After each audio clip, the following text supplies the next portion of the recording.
So this is Johnny Enlow Unfiltered. I figured we'd take some time to debunk what he has to say here. If you're unfamiliar with Johnny Enlow, don't sweat it. He calls himself a prophet of God and makes all kinds of unhinged, ridiculous claims about Donald Trump being practically the new Messiah and believing in QAnon claims, all kinds of crazy stuff. With all that being said, why don't we get into Johnny Enlow Unfiltered? Well, happy Monday to you, John. Why is he smiling like that? He acts like he has a secret that he doesn't want anyone else to know. How are you doing? Doing well, Steve. Happy Monday to you. Yeah, these are interesting days. So I'm Dude, why did I jump there? excited about it.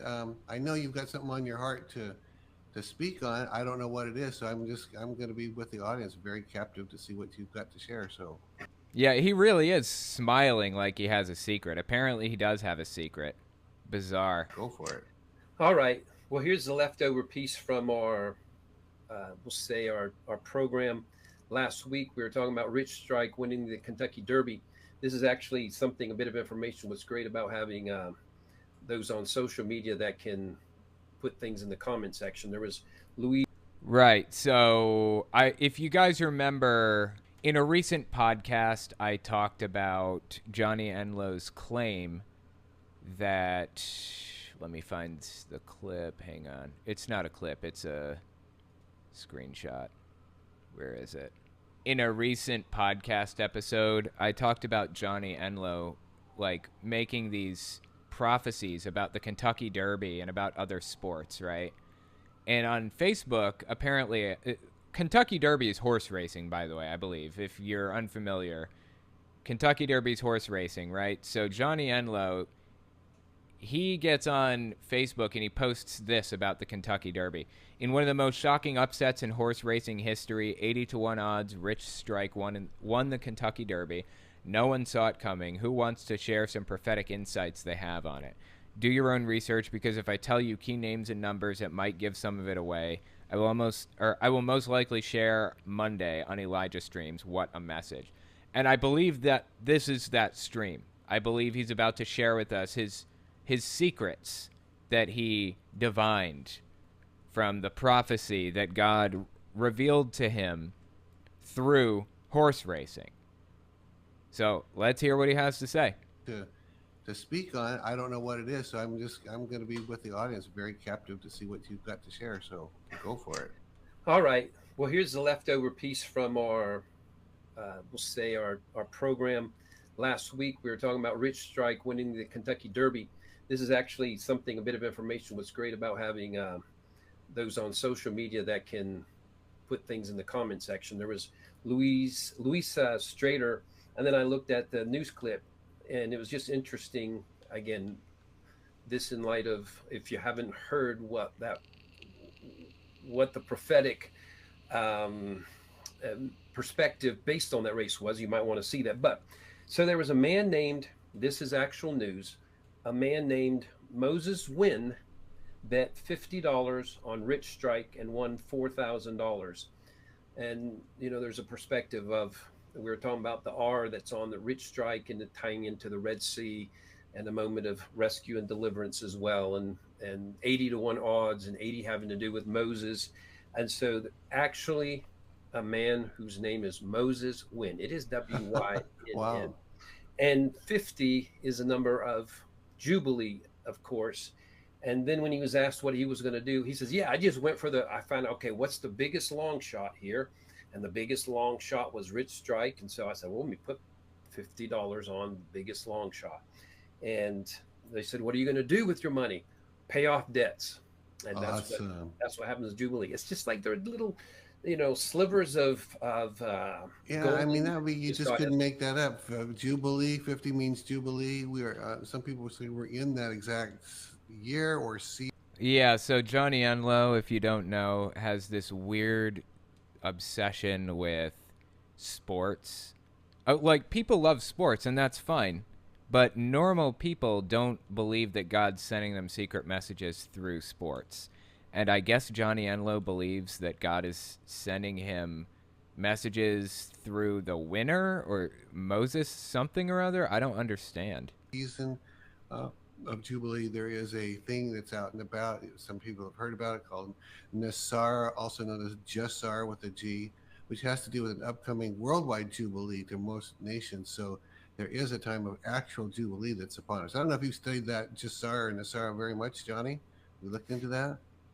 Yes, no, we'll say significant enough to. I believe some aspect of that is working, is happening even as we speak, and been being worked on. It's actually something that's been in, we'll say, in the works for decades. Yeah, it has.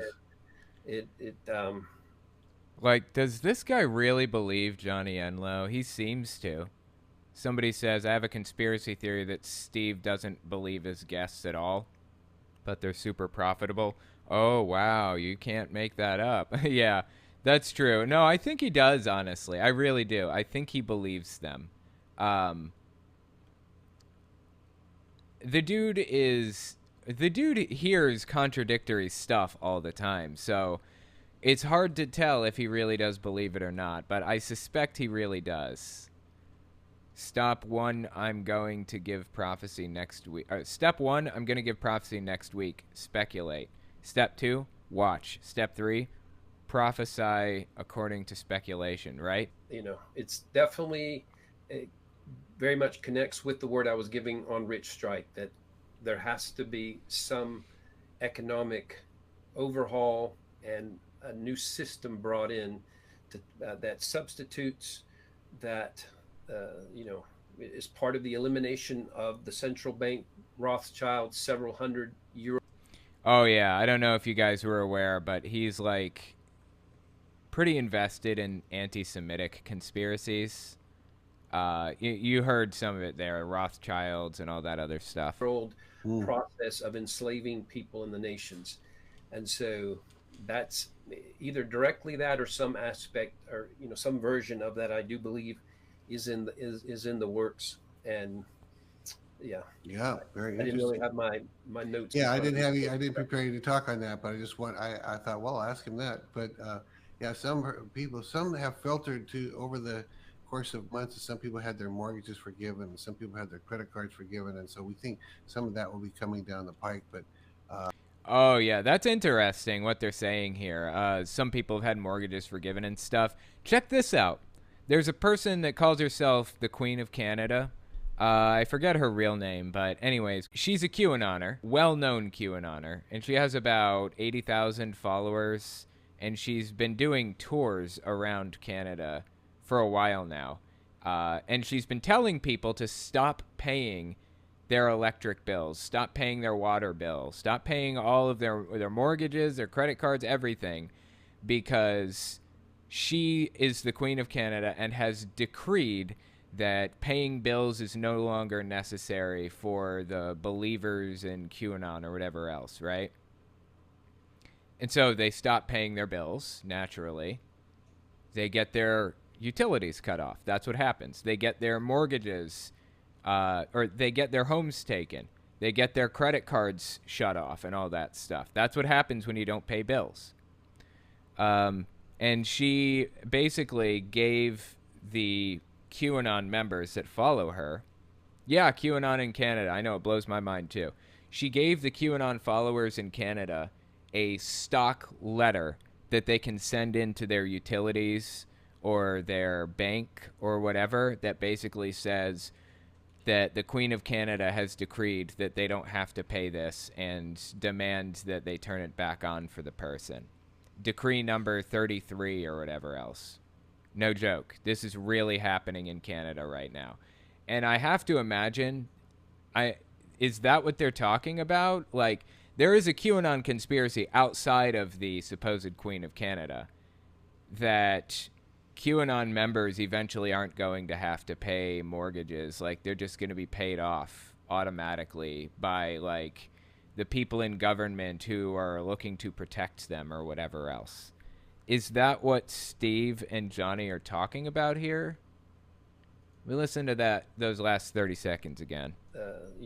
Is part of the elimination of the central bank Rothschild several hundred-year-old mm, process of enslaving people in the nations, and so that's either directly that or some aspect or some version of that. I do believe is in the works. And yeah, Yeah, very I didn't really interesting. have my notes in Yeah, I front of didn't me. have you. I didn't prepare you to talk on that, but I just want. I thought, well, I'll ask him that. But yeah, people, some have filtered to over the course of months. Some people had their mortgages forgiven. Some people had their credit cards forgiven, and so we think This is acting as evidence. This is evidence that they're correct about all of their beliefs, that people have had their mortgages forgiven or whatever. some of that will be coming down the pike. But it's a trickle right now. But there's going to be more of that. But well, anyway, go. What do you have for us today then? Well, kind of, we'll just, I wasn't going to do this either, but connected right into what you're talking about. The evidence that something way bigger than what is obvious is taking place behind the scenes, even. I think I may have mentioned last week part of even the R and the R was that, the Russian ruble Mm. was outperforming all other currencies. Just want to mention his view on Russia is incorrect and wrong.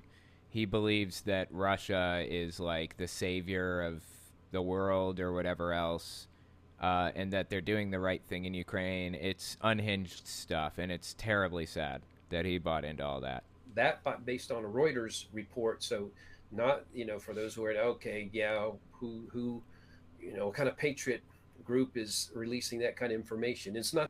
I think it's interesting that he recognizes or that he knows about Reuters. He knows what Reuters is, and he recognizes them as reputable. Reuters is one of the most trustworthy news sources out there, period. AP News is also very trustworthy. Why doesn't he get his news from Reuters all the time if he knows about it? A lot of people just straight up don't know about it. That's really, really strange. For those who are okay, yeah, who what kind of patriot group is releasing that kind of information? It's not that we're supposed to trust Reuters, but we know at minimum, Reuters are basically more represents deep state processing and reporting. For them to admit that the top performing currency of the year in the world is the Russian ruble. What is he talking about? First of all, Reuters does not represent the deep state. They're just one of the most trustworthy news sources in existence. And second, the ruble never outperformed. Like, the ruble was weak. The ruble's always been weak. What is he talking about here? This is absolutely strange to me. Hang on, I'm just checking something. Yeah, okay, we're good. What does he mean the ruble was super strong? It was never a competitor to the dollar. It was never a competitor to the euro. It was worth a fraction of what those two things were worth. It's just the strangest thing to listen to this guy talk about Russia in like positive terms and just completely alter reality to be what he wants it to be rather than what it actually is. Yeah, it tells you something right there. And then there's a report since last week that says that the Russian ruble actually has grown. I think it's 11 or 12%. It has gained versus the dollar since the beginning of the year. And this is while we were supposedly going to make Russia suffer for what they did, and they're off the SWIFT system, and we watch what happens to them now. They've destroyed their country, and here a few months into it, they've got the highest rated currency on earth. And what? That is, I haven't heard that, but you know what? Let's fact check it. Let's see if they're right. I don't want to dismiss it out of hand. I assume when he says rating... Okay, here, let me tell you guys a little factoid about me.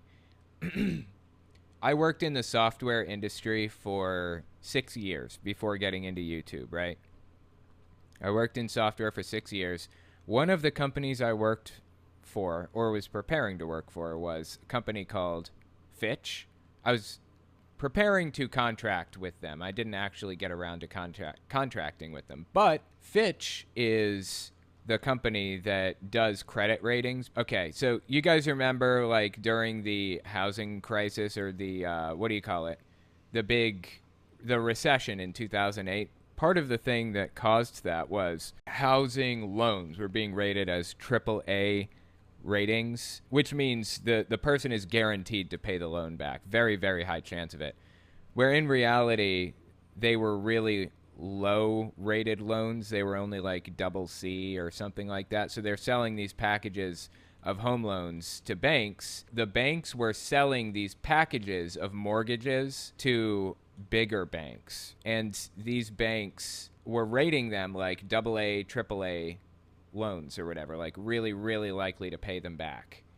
But it turns out they lied about it. They were not actually likely to pay them back. And when all of those people defaulted on their home loans, the banks got completely screwed and it destroyed the economy. That's how it went. Well, Fitch is the company that usually rates those loans, AA or AAA. I don't know what their involvement was in that whole scandal. I don't think it was very deep, but either way, they do the rating system. So AAA rating is the highest you can get, and it's like a virtual guarantee. You're going to get the money back for that.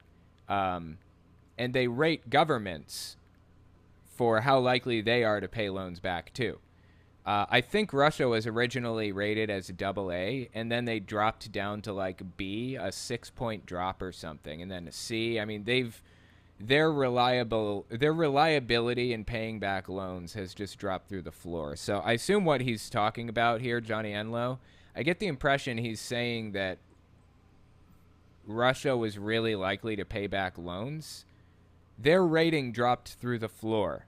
Off the SWIFT system, and we watch what happens to them now. They've destroyed their country, and here a few months into it, they've got the highest rated currency on earth.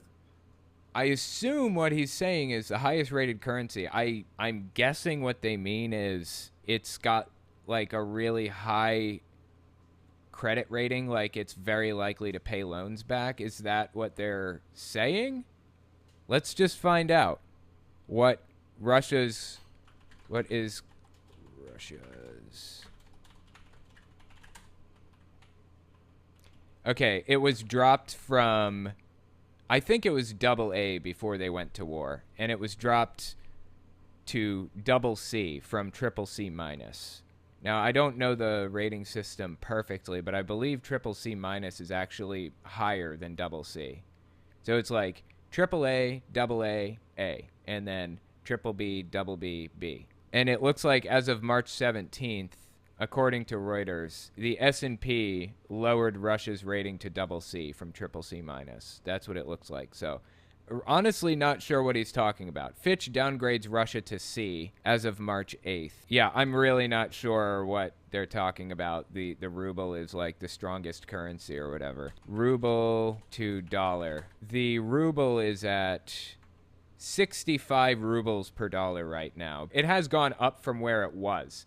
When the war started, the ruble was at 0.0075 per dollar, and now it's at 0.015 per dollar. So it has gone back up from where it was.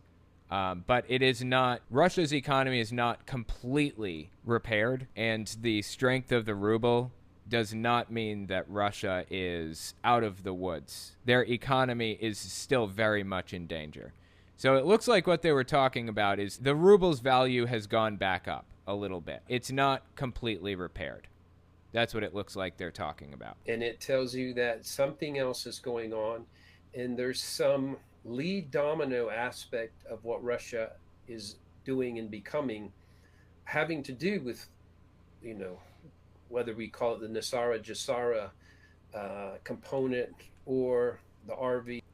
Nasara Jasara. What does that mean? The revaluation of currencies, and this, we're off my topic even as we get on that, but I'll just say, there is amazing evidence, particularly say on the Iraqi dinar, that for years, even before Trump was in there, those of you who know, I think it's been about 18 or 20 years that we've been hearing in Christian circles about why you should invest in the Iraqi dinar and all these things that haven't worked out and turned out. And yeah, there were scams going around. The scams were trying to encourage people to invest in the dinar. Which is the Iraqi currency, I believe. There's another scam running around where people are supposed to invest in they were trying to get people to invest in like Chinese bonds that didn't exist anymore. some cult was using that as like a funding tool. I don't remember which one it was or whatever, but yeah. Dinar is the name in a lot of Arabic-speaking countries' currencies. Interesting. Okay. Well, anyways, yeah, this is common. These are common scams. Honestly, doesn't surprise me that Johnny heard about it and was promoting it or whatever. Don't fall for that. And the basic logic for it is that before the war, before the 2001 2003 Gulf War, basically for decades before then, the Iraqi dinar was always of more value than the American dollar. Really? It was anywhere from 2 to 4 American dollars per Iraqi dinar. I don't know that that's true. I mean, we can just look this up, man. We don't have to wonder. No, as I say, no need to wonder. We just loaded up our question go. Let's go answer hunting. It looks like there was a period of like a month when the dinar was worth $3 or 3 dinars per US dollar. But that kind of went away after a while. Like, it was only like a month, and then it crashed, and it's been crashed for like ever. It's really hard to tell because it's hard to access that historical data. But I'm skeptical of what he's saying. The dinar has not been worth like multiple U.S. dollars in forever, in like a very, very long time, and it was only worth that for a short amount of time in the first place, as far as I can tell. Forward is that before the war, before the 2001 2003 Gulf War, basically for decades before then, the Iraqi dinar was always of more value than the American dollar. Really? It was anywhere from. I'm skeptical of that claim. It's hard to find data on it, but I'm skeptical.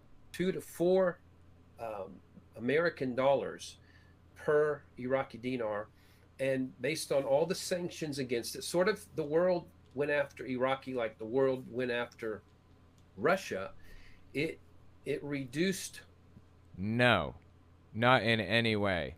The world did not go after Iraq. The U.S. went after Iraq. Now, there were a lot of sanctions on Iraq and other countries, but the world is united against Russia. This is unlike nearly any other situation. I think the only other comparable situation to what's happening with Russia right now is what happened with Iran. The world definitely went after Iran in a similar way.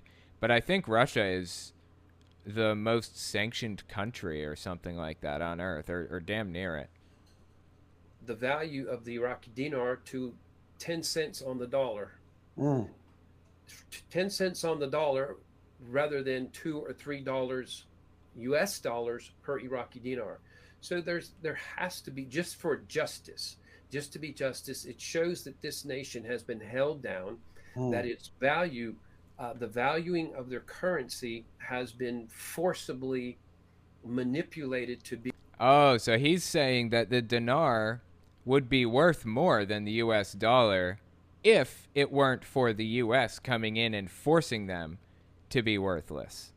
So the world is propping up the U.S. That's why we're worth what we are in comparison to other countries. Totally. That checks out. Absolutely.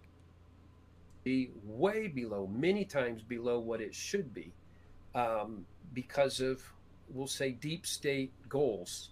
You know what's so weird to me? It's like this guy is coming to the point now where he doesn't seem to like America at all.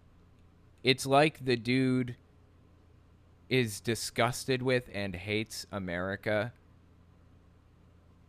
just for existing, and thinks that he seems to think that America only exists and is as powerful as it is right now because the deep state and the cabal have propped it up. And if the deep state and cabal weren't helping America survive, it would fall. And it seems like he wants it to fall. Like he thinks God wants America to fall. It's just the strangest. And then he calls himself a patriot, of course. The strangest viewpoint ever. For the world. And that when they realized why there was going to be previous revaluations that people expected in previous years, and it didn't happen. That's even why ISIS was part of their plan, say the Cabal's plan, to not allow a previous timetable for the revaluation of currency to take place. So I don't know the exact schedule where things are, but I'll just tell you these things are working behind the scene, and the evidence before us is this reality of Russia. And speaking again, for those who are like, there's people dying there. We know that there's people that have been dying. I don't know if they're done. They have announced, Russia generals have announced they have finished their objectives there, and they have announced, there's a general that announced it, that it really was removing the neo-Nazi component. No, none of this is true. They were not removing a neo-Nazi component from Ukraine. The president of Ukraine was a democratically elected Jewish guy. How could he have possibly been democratically elected as a Jewish guy if there was such a systemic neo-Nazi problem? It's ridiculous from the ground up. And it's untrue. It was simply propaganda from Russia. It is truly sad to see that the far right seems to be buying this line, buying this Russian propaganda. Floofy95, I'm a little confused. If he hates America and loves Russia, why doesn't he just move to Russia? Maybe he can't afford it. Maybe he wants to win America over for Russia. Maybe that's why. I don't know. Absolutely unhinged stuff, man. A Nazi, pro-LGBT, not anti-Semitic president, right? Absolutely ridiculous. Just this whole thing. And eliminating the bio... Once again, all these claims about the labs and everything else. It's nonsense. That is not happening in Ukraine. It's Russian propaganda, nothing more, nothing less. But he fell for it. Engineered the bioengineering from the labs, and they went in depth and named the names of Joe Biden and Barack Obama and Hillary. And you believed it because you're a sucker for this stuff. You will buy just about anything anybody has to say negative about Barack Obama or Joe Biden or anybody else. It is truly sad. And Soros, as directly, they have direct information and proof that they were involved in the making of these vile viruses designed. Then give us the proof. You say they have proof. Give it to us. Let me see it. I want the proof, if you have it. Oh, you don't have it. To eliminate people. And so that's going to come out at some point. You can see all these things working. That's going to come out at some point. Isn't that convenient? One day we will have the proof, but they told me they do have the proof, so. In the background, and again, it's the leakage of this is increasing, and The leaking is increasing. Is this like one of those the indictments are being handed down right now things? Is that similar to what's happening right now? Do you guys remember the praying medic, Dave Hayes? Hang on. Let me find him. Watch this clip from Dave Hayes. He's, if you're unfamiliar, he's like this deep, deep QAnon interpreter, believes it to the bottom of his heart. Spent the past, 4 years claiming the storm was coming, it was going to be here any day, blah, blah, blah. Listen to this. The storm is pretty darn close to being here. The indictments are starting to be unsealed. And I think that 2022 is going to be glorious. He said the exact same thing about 2021, 2020, 2019, and 2018, and maybe even 2017. I don't remember. Point is, these people believe that the indictments are right around the corner, and they have for years. So this really is no surprise to me to hear Johnny Enlow say something like that. Say that this is happening, the proof is coming out any minute now. At some point, you can see all these things working in the background, and again, it's the leakage of this is increasing, and for those of you who say, yeah, we're tired of things just leaking, we want it to be front page. Well, again, the Russian... I would love any evidence whatsoever. I'll take it. Give me anything. I will take anything. For some reason, they can never provide a hint of evidence of any of this stuff. They make these claims willy-nilly without any evidence and claim that it'll come out any day now. And it's a test from God. If you don't believe it, then you're failing God's test. Ruble and the fact of what they just took out. They took out Putin and his generals and his team and whoever's working with him globally have taken out a major stronghold of the cabal in the Ukraine. And it's part of what... A stronghold of the cabal. By the by, if you're unfamiliar with like some of the QAnon terminology, the cabal is supposed to be some kind of it's like a deep state organization who's been pulling the strings behind the scenes for years, and Trump had to overcome the cabal to win. They didn't expect him to win, so they were fighting against him, but he won anyways, and it's just ridiculous nonsense, dude.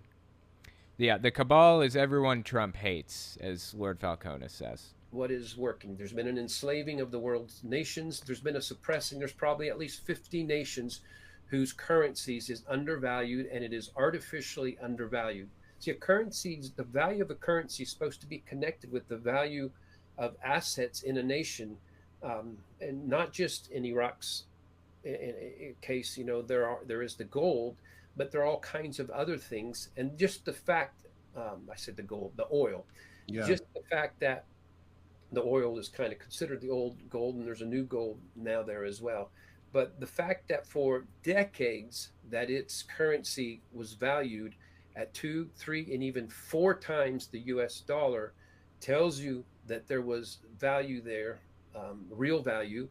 And the guy obviously doesn't fully understand economics at all, doesn't fully understand how economics works. Just because a dinar is worth more than a US dollar, a single dinar, does not mean that there are equal number of dinars in Iraq, say, as there are dollars in the US, for example. It does not mean the economy is strong. It doesn't mean that the country is doing better than America is by default or any of that stuff. It is absolute nonsense. He doesn't seem to understand the first thing about economics, basic economics. Their roads and their water systems and their schools, from what I hear, what we got reported, are much better now than pre-war. Really? Wait, Iraq's roads and bridges and stuff are better now than they were before the Iraq War? I mean, I'm not necessarily opposed to that as a possibility. I'm just very skeptical of every single word out of this guy's mouth. So just don't believe anything he says without verifying it first. Water systems and their schools, from what I hear, what we got reported, are much better now than pre-war. Really? Really? I'm skeptical of that because, as far as I remember, like, ISIS took over the entire region, Iraq and Syria specifically. They took the entire area over and just made a huge mess out of it in a lot of ways. Improved some things, destroyed others. So I'm skeptical. Not saying it's not true. I'm just not sure about that. Yeah, because we went in United States and other nations. Part of the good things, they were, building a lot of these things, improving waterways and roads and is it true? Just I'll say we, the United States, and then it's under George H.W. Bush first went in there in 1990 or 1991, I think, and destroyed their nation. And of course, under the guise of Saddam had invaded Kuwait, they destroyed the nation's. Now, Saddam did invade Kuwait, famously, in the early 90s. Now, it was a complicated time, and I don't know a whole lot about it, just kind of the bare basics. But from what I know, Saddam invaded Kuwait and set the oil fields on fire. And that was like a big red line that the U.S. had drawn for Saddam. They said, do not do this. If you do, we're going to have to do something about it. Up to that point, Saddam had been on our side, and we were funding him. We were giving him money and guns and all that other stuff, and installed him as the leader of the area and all that. And then he goes in and he invades Kuwait, and it was a big deal. So George H.W. Bush goes in and stops Saddam from doing all that and fought a war and drove him back into Iraq. I really don't remember this super clearly, so I could be wrong on this. Take it with a grain of salt. So I believe that we went in and drove him back, and eventually George W. Bush in 2003 used the pretense of a war on terror as a reason to go back into Iraq, when Iraq had absolutely nothing to do with 9/11, as it turns out. They fabricated reasons the exact same way that Russia's fabricating reasons right now, and they did it to the UN. Making all kinds of claims about yellow cake, uranium, and everything else. It was absolutely wrong. So anyway, that's beside the point. The point here is that they are completely incorrect about their assessment of what happened in Iraq in the early 90s and the early 2000s. That's not how it went. That's not why we went in or when we went in or any of that stuff. Iraq really did actually, or Saddam actually did invade Kuwait back in the early 90s. Suppressed their currency, and it's never recovered, except the nation. You're saying even with their dinar still being suppressed at the moment, that their nation, even with that, is now better than it was before the nation. Like, does he seems to be telling us that America is intentionally suppressing other countries to make themselves look better or make themselves operate better in comparison. This is absolute nonsense. It has better infrastructure than it did before. And so in light of what they have and the currencies that have been repressed, and there's much more to that story as well. Could be unfolding, should be unfolding. To me, is something that was the Lord's message. That Kentucky Derby was not something. There's no way you can try to reveal the message that came out. But even the horse having the R on his head and then some Venezuelan on the back, the RV just stood out, and Rich Strike, and nobody's paying attention, and they're looking at Epicenter, and the announcer is, and the odds makers, and the crowds, and they think they're cheering over here, and then all of a sudden it sneaks up beside them. So I just think that was a powerful prophetic word. And it's worth pointing out, since this is our theme during these Mondays, Steve, about the prophetic. And so, for those that thought, well, I wonder if we're going to get back to prophetic conversation. Last week entirely was a prophetic conversation. If you didn't pick up on that, and it's just another way of receiving prophetic words and impartation from the Lord. Just like getting a dream and interpreting it was huge in the Old Testament. And you find out even the heathen could get the dreams. Pharaoh had his dreams of the 7 skinny cows, 7 fat cows, and Nebuchadnezzar had a dream, but they called in a Joseph and a Daniel. It's not to prophesy, but it's to explain what happened with their dream and what that means moving forward. Yeah, interestingly enough, didn't the Bible eventually condemn dream interpretation, if I remember correctly? I believe the Bible did condemn it. It condemned a whole bunch, all that stuff, like prophesying and all that. I believe the Bible condemns all of it and says, like, that's not happening anymore as of, like, the New Testament or whatever. Again, some people will say, well, if you're truly a prophet, why don't you tell us who the horse is that's going to win? That can happen. Absolutely, yeah. If you're a prophet, you can give us some information that's easily verifiable, right? Happen too, and I've done that a time or two, but that's not really the greater prophetic assistance to us. The greater prophetic assistance is out of something that happened. What messaging is God giving to us? And that has both a biblical pattern and a pattern for us today. And so out of that, You just look at Yeah, I remember Bob Jones would have incredible revelation about a team that was going to win and when it went, and that was one level, and that was back in the day. That was what really excited me, was if he could get that, then that he must have other prophecies. So then it did increase my appreciation and friendship with him actually.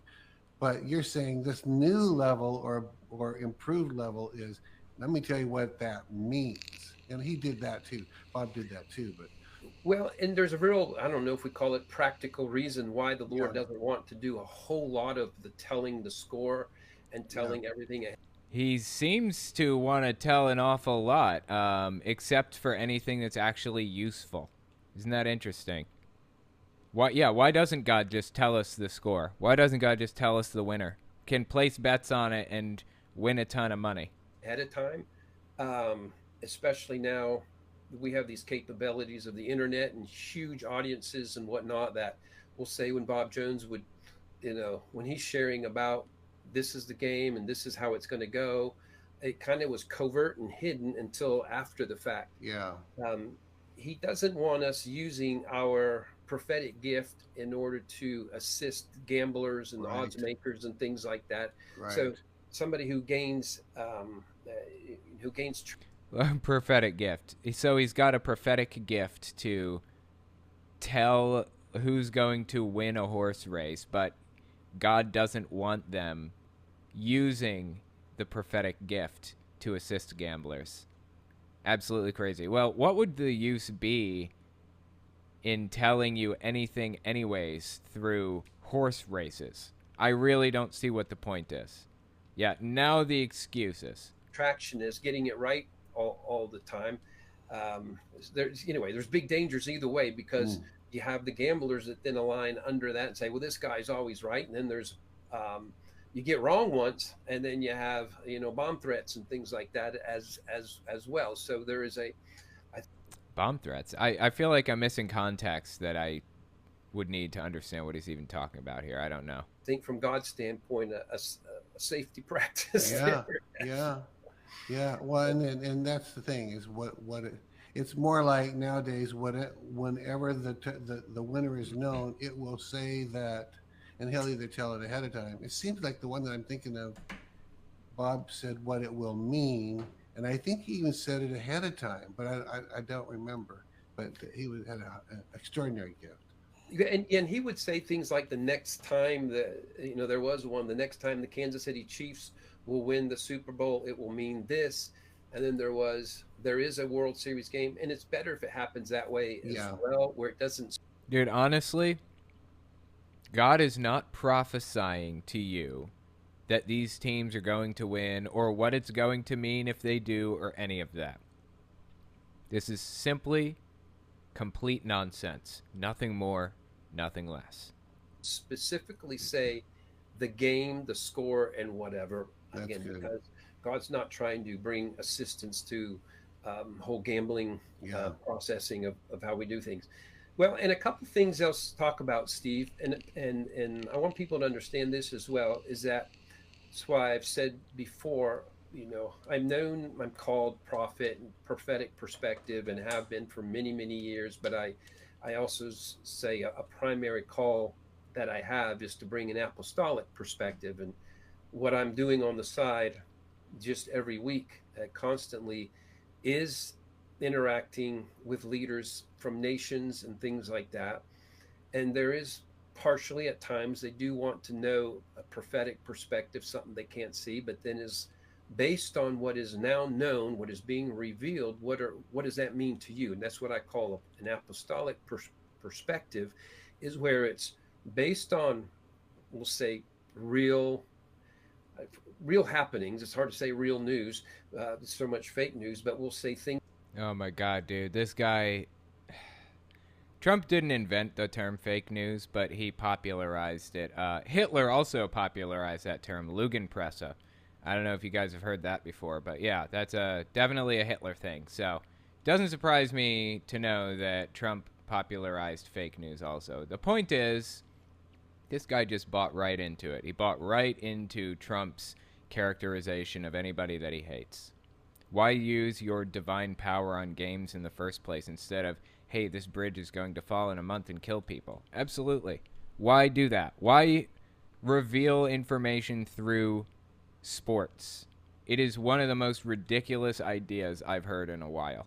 Things that are actually taking place, and giving that perspective. So for the next few minutes, I want to tell just some things that we know are taking place. It's not prophetic in the sense of this is available information. For instance, I'm just going to mention in a moment the Roe versus Wade advances taking place right now, and that's actual news. And so some, well, that, You mean regression? The Roe v. Wade stuff isn't an advancement; it's a regression. that's not prophetic. No, it's not prophetic, but understanding how where our response lies in some aspect of that, there is a way. An apostolic perspective gets supported with a prophetic perspective as well. So just in understanding how we're doing both of this, then I do have a part where I believe is a prophetic word or perspective for us at this time, straight prophetic from the Lord. Good. Wow. But it's worth talking about. So the Roe versus Wade this week is supposed to be huge. There might be some huge announcement even today, and it's been a surprise, sort of out of left field. What we're being led to believe. Yeah, I don't think the Roe v. Wade decision was actually out of left field or a surprise. It was a surprise to me. I wasn't expecting it, but I really honestly should have. I really should have. We should have known that this was coming, really. It should not have been a surprise to us. By the information and by what's being leaked already is that we have enough of the Supreme Court justices who we found to be compromised in other ways in past rulings and most of the recent rulings. So that's why it's a bigger surprise, but they are prepared to overturn Roe versus Wade. And so we want to be in prayer about that. And an amazing ruling that's happened since last week, Steve, you probably know it as well, is that, part of the purpose, if not the purpose for the leak, this leak from the Supreme Court, letting it out. So now that you have the justices that are voting pro-life, they have protesters hanging outside their house and different things of intimidation taking place like that, is that they try. About that, he just said that people are like standing outside the justice's house protesting. The Supreme Court actually decided that they could not bar protesters from standing within 35 feet of the clinics because it would be a violation of their freedom of speech. Isn't that interesting? They're totally, absolutely 100% okay with protesters intimidating and attacking and harassing abortion clinics. But when protesters go to their house, it becomes a problem. How about that? That's called hypocrisy, my friends. Tried to fast forward taking advantage of their Senate majority. They're trying to fast forward a ruling that in essence would override, even if there was a Roe versus Wade ruling. And by that, it was to, if this voting had gone the way they wanted just a few days ago, the law of the land would have been that all 50 states, abortions up to the last minute, through 9 months, would be legal with no restrictions. And what? What are you talking about? Up to 9 months, up to the last minute that it's in the mom? No. What are you talking about, man? That's never been proposed. Nobody actually wants that. Nobody suggested it. That's absolute nonsense. It's propaganda. Nobody wants it. I'm surprised you didn't go all the way at like Robin Bullock does and say that the people want post-birth abortion. He says 28 days after a baby's born, you have the option of getting rid of it. Complete nonsense. Nobody wants that. All 50 states. In other words, when this leaked out, if I understand it right, and I'm not sure I do, Congress tried to race to pass a law that would override even the Supreme Court, which we didn't know it could be done, right? The And Senate, the the Senate Senate. did, and Everybody knew that that could be done. Yes, you can pass legislation to allow abortion, basically. It doesn't have to be through the Supreme Court. And honestly, we shouldn't have even been relying on the Supreme Court for abortion protection anyways. Yes, the Supreme Court legalized it in the 70s and all that stuff. We shouldn't have been relying on it, truthfully. We shouldn't have been. We should have passed legislation a long time ago. But yeah, we can pass legislation to make this happen. Unfortunately, we don't have enough votes for it. it actually, we the pro-life perspective only won by 51 to 49. And, Yeah. they really had the numbers, but I think his name is Joe Manchin. Yep. They didn't have the numbers because there's a filibuster. He obviously doesn't even understand how the political system works. You need 60 votes. You need 60 votes to pass legislation in the Senate. It didn't pass by a thin margin. It wasn't going to happen. But it did put people on record. I'm glad they voted on it anyways, because now we know who supports it and who doesn't and all that other stuff, as if we even needed to find out. I'm glad that it was at least a show of support for the pro-choice movement, a show of support that they decided to vote anyways, despite not having enough votes to win. He's a Democrat that voted with the Republicans, and fortunately for a change, all Republicans voted the pro-life perspective, and 100% of the rest of the Democrats voted. If you can imagine this, if you vote Democrat, you have to understand you're now aligning with something that is straightforward evil. It's not a political perspective. It's not politics anymore. Yes, it is. It is, in fact, politics. It is a political perspective. I went through this on a video recently, the morality of this and everything else. It is nothing more than 150 cells. No different, literally no different than scratching your nose. But see, this is the thing. It doesn't matter if it's evil or not. It doesn't matter. That's not your call. We can decide for ourselves if it's evil. That is your religious belief. It is a religious position. Evil. 100% of them want and voted for there to be an absolute legality towards abortions for any reason up till the 9th month, up to the last, and a state or Nonsense. Nobody wants abortion up to the last second. Roe v. Wade protected it up to, I think, 24 weeks. Could be wrong on that. We need these protections. We need them. We have to have these protections. If we don't have them, in vitro fertilization goes away. Stem cell research goes away. Anybody that has an ectopic pregnancy is going to die as a result of this. We need these protections. Who are trying to advance, so even in the days after after being birthed, that they could, which is just infanticide. So the clarity of complete nonsense. It is not infanticide. It's 150 cells. Black and white matters is happening before us, and so anyway, we want to be praying for things as they move forward, and just quickly as well. Elizabeth and I are doing this. Elizabeth is his wife.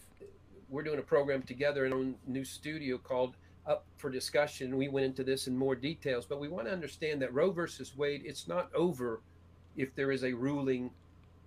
If the ruling is as rumored, the very good news, we've been trying to get Roe versus Wade overturned for a long time, but Roe versus Wade would just bring it back to the state level, and so it gets fought out at the state level. Now, the good perspective is that if the national federal perspective does say Roe versus Wade needs to be overturned, that a lot of the fuel for being able to advance it at a state level is eliminated as well. So it's important, but we want to understand that as the body of Christ, we have to not just think in terms of, we're used to, we want to win an election, we want to get an amendment, we want to, we don't think process of occupying 9 to 5 Yeah. and staying there. But if the reality is that abortions would be illegal, and so based on that, there would be more unwanted children being born. That seems to be, that would be a natural cause and effect. Then we have to be prepared to show up in several places of society as never before. We have to volunteer, offer ourselves. We're hypocritical if not. If we're not. Wow, that's interesting, actually. I'm very surprised to hear him say that. You're hypocritical if you don't show up and try to help with unwanted children in some way. Huh. I mean, you should not take people's bodily autonomy away in the first place, but it's interesting that he's like one of the very few Republicans who recognizes how completely hypocritical it would be to just force somebody to give birth and then walk away from the situation like it's not your fucking problem anymore. Out there for Not like it's not a problem that you created in the first place. adoptions, and we have to be prepared to do things that are outside of our comfort zone. I believe this is one of the reasons why a financial revenuing from heaven is coming to earth and to the body. Oh, wow. Financial revenuing from heaven is coming to earth to help people fund adoption services. How about that? That's beautiful. I'll tell you what, Johnny, when that arrives, when that money gets here, then I will consider your position on banning abortion. When that money arrives, I'll think about that. Until that money arrives, you are violating people's bodily autonomy. You're violating people's rights, and I'm just not going to stand for it. Body of Christ specifically is so that there is a funding and financing for adoptions. The foster children system is a disaster. Oh, yeah. Yeah, don't even get me started on the foster care system. It's beyond a disaster. It's horrific, is what it is. Much human trafficking and other abuse takes place there in the church. Again, it's like it's not important. That's secular, and so the CPS has been being run often by very dark individuals, sinister. Oh, here we go. CPS is being run by dark and sinister individuals. Wow, dude. Everything has to be conspiracy with him. Individuals all over the place. Not saying there's not good people, but we definitely need more good people. Yeah. Part of the perspective we're trying to bring with the 7 Mountain Mandate is if you have been prophesied. If you're unfamiliar with the 7 Mountain Mandate, I find it fascinating that he's mentioning this right now. Give me a second to write this timestamp down. The 7 Mountain Mandate is basically like a subset. It's like a religious and political ideology, and I'll show you a clip to explain it in a second. This is at about 30. Let me show you what the 7 Mountains Mandate is. Lance Wallnau is probably one of the most famous proponents of the 7 Mountains Mandate, also known as 7 Mountains Dominionism. Listen to Wallnau explain it. 3% of the population, roughly 3 to 4% of the population, are radical leftist elites. Don't know what that means, but you're incorrect either way. 30% of the population are evangelical born-again Christians that are inclined to go towards Pentecostal language. I mean, we're Yeah, I maybe 30% is roughly accurate. really out there. 30% against 3%, but they neutralize the church because they're also in religion. The reality of it is, you know what? I'll just let him say it. Let him say it, and we'll continue on after that. Let me step back. So, the idea behind 7 Mountains Dominionism is that the evangelicals want to control these 7 areas of society. But they neutralize the church because they're also in religion. They've changed the definition of marriage, so they've taken over family. They've totally taken over academia, so the education institutions are teaching leftist theology or leftist ideology and silencing conservatives. They're controlling government right now. They've taken over legacy media, Hollywood, entertainment, and arts, and now they've got Wall Street. This is 3%. 30% of the population is Christian. How is it that 30% are dominated by 3%? So basically the idea is he wants to control these 7 areas of society: religion, family, education, government, military, economy, so on and so forth. That's the goal. That's the goal behind Seven Mountains Mandate, a.k.a. Seven Mountains Dominionism. They don't want to convert people. They don't care about converting people to their belief system. They want to control these 7 areas of society. If they can gain control over these 7 areas of society, they will own the country. Their words. That's what they say. That's the goal. So that's the idea behind Seven Mountains Dominionism. They have a worldview for bringing their kingdom here now. We're told to pray thy kingdom come, but we put it off to the second coming. There it is. We put it off. They are organized, and we are not. He thinks leftists run these 7 parts of society. No, this is just normal people living their lives, and it just so happens that, like, the dean of Berkeley University or whatever isn't a religious evangelical extremist. In Lance Wallnau's eyes, that means he's a leftist shill. If you don't want to atheists, you're a leftist shill, basically.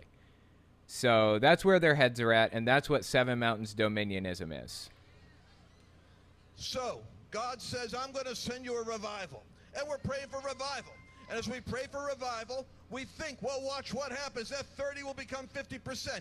It doesn't matter, because the guards in the prison control what goes on with the inmates. You could have 75%. And if they control those high places, you still are in suppression, because that's the story of history. So it's not suppression. You are being oppressed if you don't control the reins of power. That is some shit right there. Just in having more. We certainly want souls. In eternity, that's the most important thing. And this is, Mario, where a lot of people get confused. Isn't the kingdom more important? Isn't Jesus more important? Isn't souls more important? Of course, this isn't either or. It's both and. We want souls and we want nations. Jesus was promised nations for his inheritance, not just churches. Yeah, so that's Seven Mountains Dominionism, if you were unfamiliar. That's what it is. We should be very concerned. We should be very concerned. So let's just step back and listen to this section on Johnny Enlow one more time. Not good people, but we definitely need more good people. Yeah. Part of the perspective we're trying to bring with the Seven Mountain Mandate is, if you have been prophesied or you've been contending for, I want to be full-time minister, I want to be a pastor, and it hasn't happened, and you've been working on that 10, 20 years, and you're like, when is it going to happen? Perhaps your pastoral call is in this area, CPS, Children Protective Services. Where else would we need somebody who's pastorally mandated, pastorally hearted, to care for people? We much more need ordained pastors for the Department of Children Services here. Yeah, the idea is they want to get people into positions of power in these 7 areas of society. I guess his, link or his connection to, the Seven Mountains Mandate here is he wants to get evangelicals into the top positions in CPS, Child Protective Services. That's his idea here. That's how this relates back to Seven Mountains Dominionism. No to all of that. No in every way. We should not, oh my God, dude, this is concerning stuff. We shouldn't be, look, if somebody wants to be religious, fine. But setting out to get evangelicals into positions of power in CPS is so incredibly concerning to me. That's insane. Then for even churches at this time, DFACS is another area, Department of Family and Children's Services. We have a real absence of pastorally minded sons and daughters of the King. And you shouldn't be given authority over fostered children if you have the intent to convert them to Christianity. If that's the only goal, if that's the reason why you're getting in there. This is so ridiculous in so many ways. We need them there. And so we need you to position yourselves and to think of the call, the pastoral call in your life, as something that perhaps, and more than perhaps, should be revealed in those two areas of society. And again, and the remind that it's not over if you get the national federal law changed. You have to prepare yourself for the state level fight, and you have to be really prepared for that if you're in a blue state. And by blue state, it's more about if those who have captured the state at the political level, if they are blue, because we know the election fraud is so massive that there really isn't any blue state when you get down to it. If it's Oh, really? No blue state. Interesting. Okay, so is he telling us that every state voted for Trump, every single state? known that, but it just means what goes by a blue state means they have so taken over all the power positions of the 7 mountains of that state that they're able to totally even railroad. So is he saying that there are no Democratic voters? None? Not one? Like they're all just under the control of the cabal who wants to vote blah blah blah? This is bizarre stuff, dude. I'm writing this one down too. 3156. Let's see here. There are no blue states. Jesus, dude. Yes, that's exactly what he's saying. It's just that the evil demon rats did the voter fraud. Yeah, that checks out. Let me ask you a question on that. Are you saying or suggesting or coming right out and saying, yeah, that when you said there's no real blue states, you mean if the truth were known, they would all be red states? Is that what you're saying? Absolutely. Okay. And even Yeah, this dude really is saying there are no blue states. Nobody votes Democrat. That's what he's saying. Democrats don't exist. It's just a power structure the cabal uses. where people say, no, you don't know. My state is very, very liberal.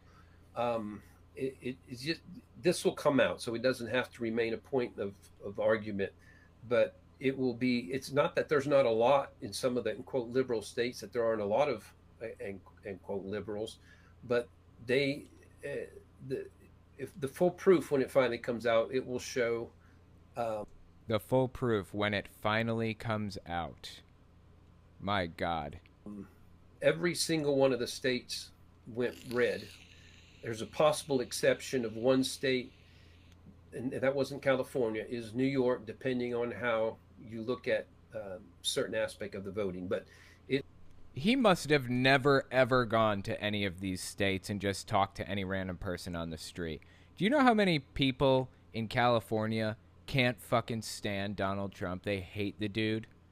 Do you know how many are out there? It's hard to find somebody in California that likes Donald Trump, or in New York City or New York State in general. Trump is not popular. Even in New York City, he isn't popular. Has he, never been to one of these places? This is a really strange claim. And it's familiar, too. I've heard this before from Rachel Hamm. Here we go. Rachel Hamm, who's running for Secretary of State for California, which, by the way, is the person that handles elections in California. Anyway, Rachel Hamm went on the Christopher McDonald show, the MC Files.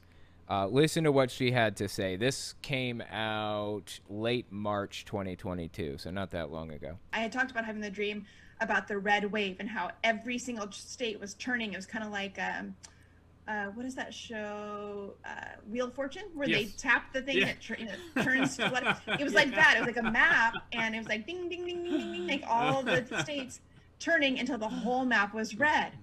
And she believes herself to be a dreamer, which is to say she's a prophetic person. Like, she's capable of receiving prophecy from God through dreams.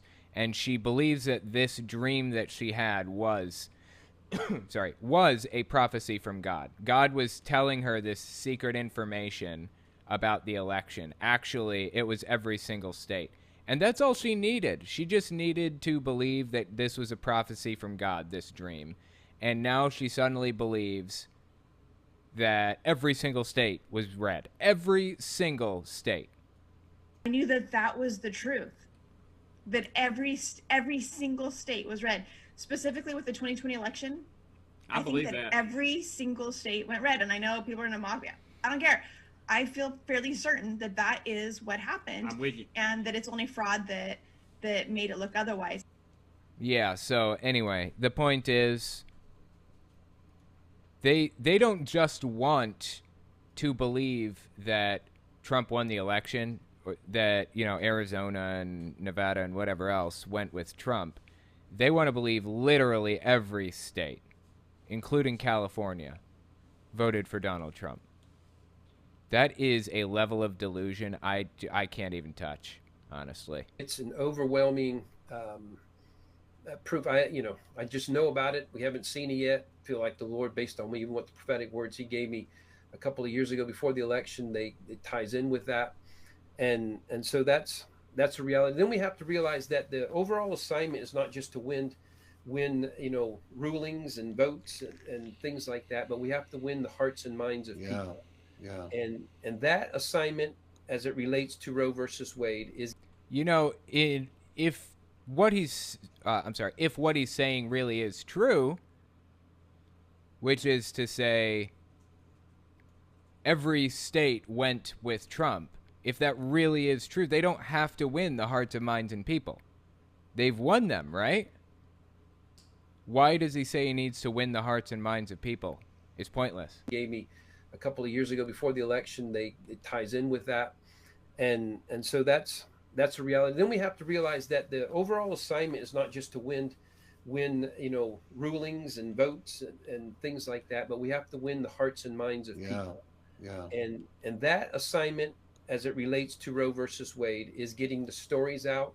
And that's fortunately a new strategy that many have understood is important as to how we secure and hold on to ground as it relates to the pro-life perspective, is people who tell their story, how they were designated for abortion and how their life has gone now. There's all kinds of angles of stories for it. I already covered this subject, so I'm skipping ahead a little bit. Going in, and they didn't want him. That's why they didn't want him buying it at first. They go, no. Well, They're talking about Elon Musk. Let's step back a little further. Lawsuit from advertisers who were given false numbers of who they're reaching, and so it would essentially spell the end of Twitter. There is no way it can survive if it's that severe, and I do feel like it's very severe. I don't know if Devin Nunes is saying what he said with understanding or not. Devin Nunes, if you're unfamiliar, he was a congressman. He was hired by Donald Trump to run Truth Social. I don't know if he's currently running it, I don't know what he's talking about, what he means, like Devin Nunes was saying. But Devin Nunes is not a good person at all. I didn't think he was a good person when he was a congressman, and I certainly don't think he's a good person now. But this thing of it was brilliant of Musk going in, and they didn't want him. That's why they didn't want him buying it at first. They go, no. Well, he knew what he would discover. They knew that the jig was up if he did that, right? So when they wouldn't deal with him, he first announced, okay, I'm going to go directly to the shareholders, because by their their rules, if they don't do what's best for the shareholders, they can be removed. That's true. They can be sued if they don't do what's best for the shareholders. Absolutely. So they may not have had much of an option but to sell Twitter to Elon Musk. So he's like, I'm going directly to the shareholders, and so they had to deal with him. He got them. He had them trapped between a rock and a hard place in either way. And because he's been, the $1 billion is a massive amount, but since he increased over $50 billion in the last year, that's not a big deal at all. Pocket change to him, yeah. Pocket change in order to expose and reveal. So we see, again, we want to see the hand of God in doing what he's been saying through the prophetic voices the last 2 years. If you're not sure of anything else that's being said, is exposure.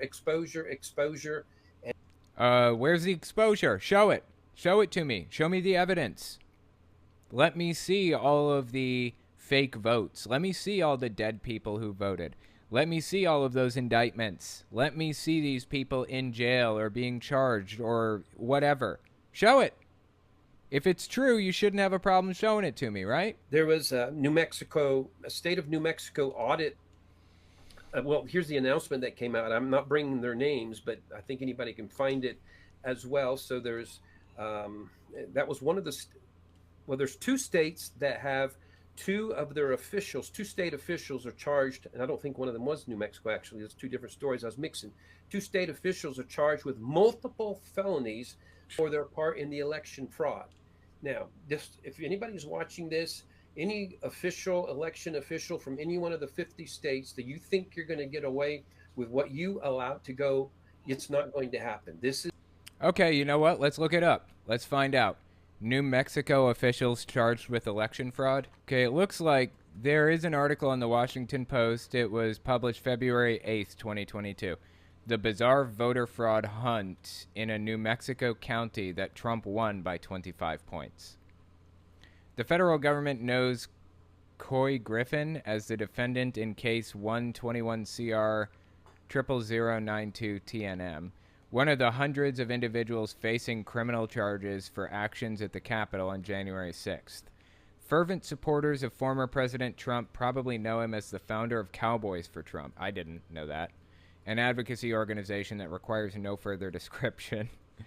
Residents of Otero County, New Mexico, though, know him differently. To them, he's just one of 3 county commissioners, albeit the one who was the subject of an attempted recall targeting various questionable actions undertaken in his official position. That effort fell short of its signature goal, meaning that Griffin was still in his position last month to help advocate for one of the most remarkably misguided allocations of taxpayer money in recent memory.